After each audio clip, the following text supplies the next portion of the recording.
Assalamualaikum warahmatullahi wabarakatuh. Alhamdulillahirabbil alamin wa bihi nasta'inu ala umurid dunya waddin. Wassalatu wassalamu ala asrofil anbiya'i wal mursalin sayyidina wa maulana Muhammad, amma ba'du. Yang terhormat para penonton dan teman-teman yang saya banggakan, pertama-tama marilah kita panjatkan puji dan syukur kehadiran Allah Subhanahu wa taala karena atas izin dan karunia-Nya kita dapat berkumpul di sini dengan sehat dan selamat untuk menuntut ilmu sebagai bekal masa depan kita. Selain itu, juga saya mengucapkan banyak terima kasih kepada Bapak dan guru dan teman-temanku yang telah memberikan kesempatan kepada saya untuk berdiri di sini. Teman-teman, hari ini saya ingin menyampaikan sebuah tema pentingnya ilmu bagi pribadi dan negara sebagai wujud patriotisme. Seperti yang kita ketahui, ilmu itu sangatlah penting. Bahkan menuntut ilmu itu sangat ditekankan dan dari setiap agama. Seperti bagi agama Islam, ada sabda Nabi yang berbunyi, "Tuntutlah ilmu dari lahir hingga ke liang lahat." Ini membuktikan bahwa ilmu sangatlah penting dan pastinya berguna karena dengan ilmu pengetahuan yang kita miliki bisa mengantarkan kita ke dalam kesuksesan, tapi bukan hanya ilmu semata yang mengantarkan kita kepada kesuksesan tersebut.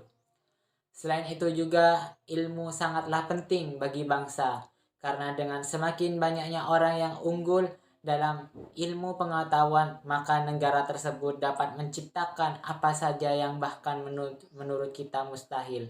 Walaupun dengan sumber daya alam yang sedikit, dengan demikian maka negara lain akan segan dengan kita dan tidak akan berani melecehkan bahkan mencuri budaya kita karena mereka takut dengan kita yang bisa membuat apapun dengan ilmu pengetahuan.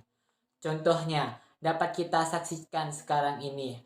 Bahkan negara maju adalah negara yang unggul dalam ilmu pengetahuannya seperti negara Jepang, Amerika Serikat, Jerman, dan sebagainya. Padahal dibandingkan negara tersebut, negara kita ini lebih kaya dengan sumber daya yang sangat melimpah. Namun lagi-lagi karena kita kekurangan ilmu pengetahuan, kita tidak bisa mengolahnya sehingga sumber daya tersebut diolah oleh negara lain dengan sistem bagi hasil yang menurut saya sangat merugikan kita. Misalnya saja PT Freeport yang mengolah emas-emas kita, namun kita hanya menerima pajak sebesar 20% saja. Ini sangat miris di mana alam yang kita miliki kita dapat dengan pengorbanan darah pejuang-pejuang kita. Namun mereka yang memperoleh keuntungan besar itu semua karena ilmu pengetahuan yang mereka miliki.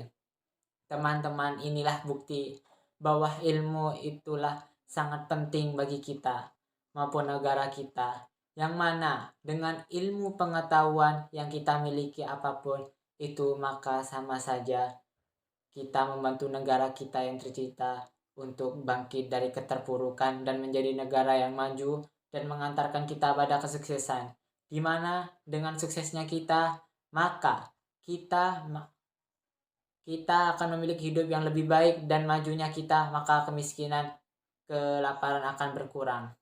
Oleh karena itu, marilah teman-teman, semua kita berusaha menimba ilmu dengan sebaik-baiknya dan belajar dengan sungguh-sungguh. Janganlah kita menyepelekan apa yang sekarang ini kita lakukan. Yang berlalu biarlah menjadi pelajaran bagi kita.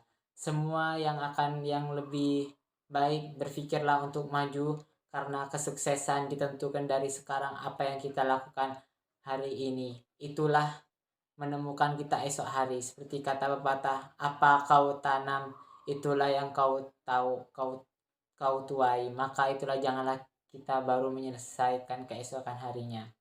Namun sebelum saya akhiri pidato saya yang singkat ini, saya tekankan kepada teman-teman bahwa ilmu yang dimiliki juga harus diiringi dengan moral manusianya yang baik. Karena seperti kita ketahui orang yang pintar itu banyak tetap yang pintar. Dan bermorallah sulit ditemukan oleh orang pintar, akan merugikan orang yang apabila kepintarannya tersebut tidak disertai dengan moral.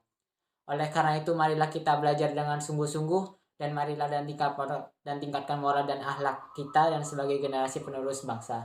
Demikianlah pidato yang dapat saya sampaikan kepada teman-teman. Semoga kita dapat mengambil pelajaran dari pidato ini dan melaksanakan apa yang menjadi kewajiban kita sebagai pelajar, yaitu belajar dengan sebaik-baiknya. Saya juga memohon maaf apabila ada salah kata atau kata-kata yang kurang berkenan di hati teman-teman yang saya banggakan. Wassalamualaikum warahmatullahi wabarakatuh.